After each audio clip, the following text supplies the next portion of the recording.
Hello tout le monde. Alors j'ai récupéré du crottin de cheval. Je voulais vous faire part un petit peu de mon expérience, hein. Donc j'en ai récupéré, que j'ai mis dans le coffre de ma bagnole parce que j'ai pas de remorque. Voilà, alors il y a du vent. C'est très compliqué de faire des vidéos en ce moment.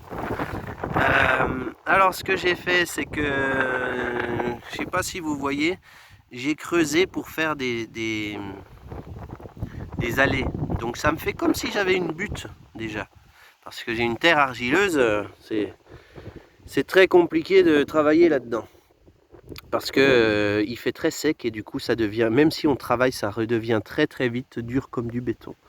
Donc j'ai mis, on va dire, l'équivalent de 6, ouais, 6-7 cm tout le long là, de crottin de cheval. Voilà. Donc regardez, si j'enlève tout ça, voilà, et, du crottin de cheval.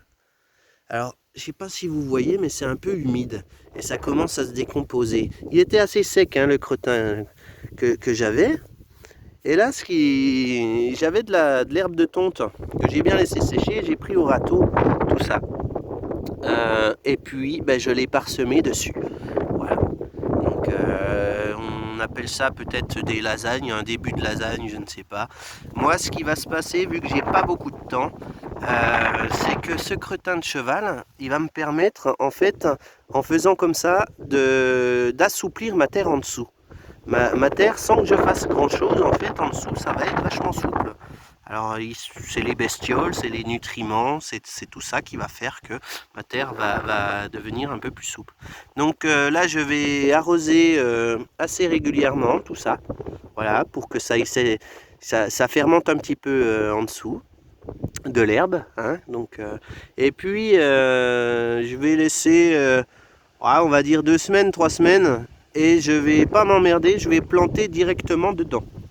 Voilà, donc après je vais faire un petit coup, là je vais pas prendre mes mains, hein, je vais pas tout me dégueulasser non plus, mais j'ai pas les outils.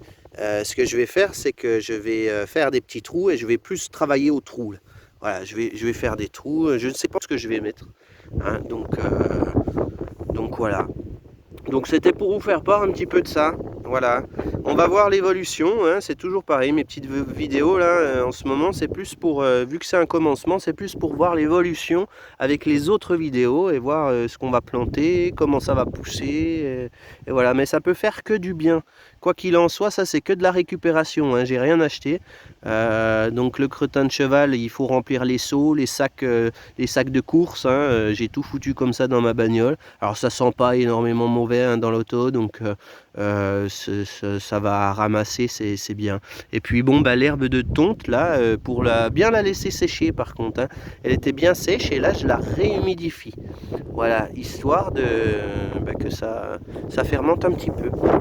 Voilà, donc bon, on va faire là à côté, je vais mettre un voile d'hivernage là, parce que regardez, ça c'est un chou chinois, je crois, si je me plante pas. Alors j'ai replanté des choux, hein, dans ma lignée là. La première lignée, c'est tout des choux. Alors c'est du chou mais un peu mélangé, on va voir un peu ce qui ressort. J'aime bien les expériences, ça va être sympa.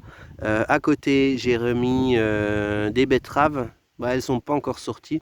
Et là, ce que je vais faire, c'est que je vais mettre un voile d'hivernage dessus. Je vais mettre ici un voile d'hivernage et puis je vais mettre aussi, regardez la petite maison que j'ai fait pour mes insectes là. Regardez, alors on ouvre, bon là il y a du plastique, hein, je vais l'enlever le plastique, mais c'est les gosses qui ont fait ça, bon après c'est les enfants.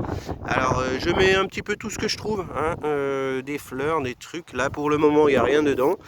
Si je chope quelques coccinelles, je vais essayer de mettre les coccinelles dedans, on verra bien, voilà, donc ça c'est pour ça. Et puis là j'ai récupéré aussi des feuilles que j'ai mis en dessous, histoire que ça, je sais pas si ça sert à quelque chose là personnellement, à tenir peut-être un peu l'humidité.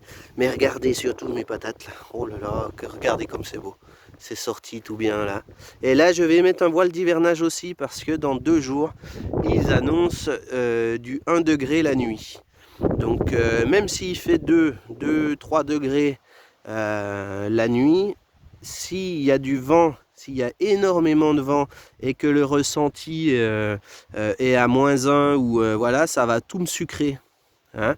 Donc je vais pas prendre le risque que ça me sucre les choses. Et puis et ben, tout à l'heure là j'ai ramené un petit seau, donc je vais planter un petit peu de thym en bordure.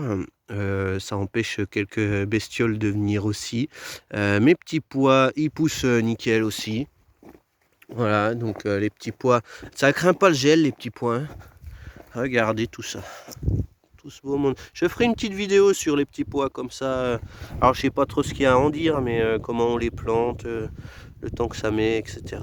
Voilà. Bon bah écoutez, n'oubliez pas de liker. Je vois qu'il y a 40 abonnés.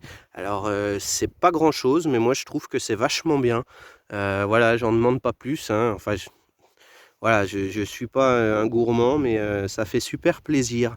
Voilà, donc n'hésitez pas à mettre un petit j'aime, à commenter, même si c'est des remarques, hein, il n'y a aucun problème. Et puis voilà quoi, hein, plus on est de fous, plus on rit.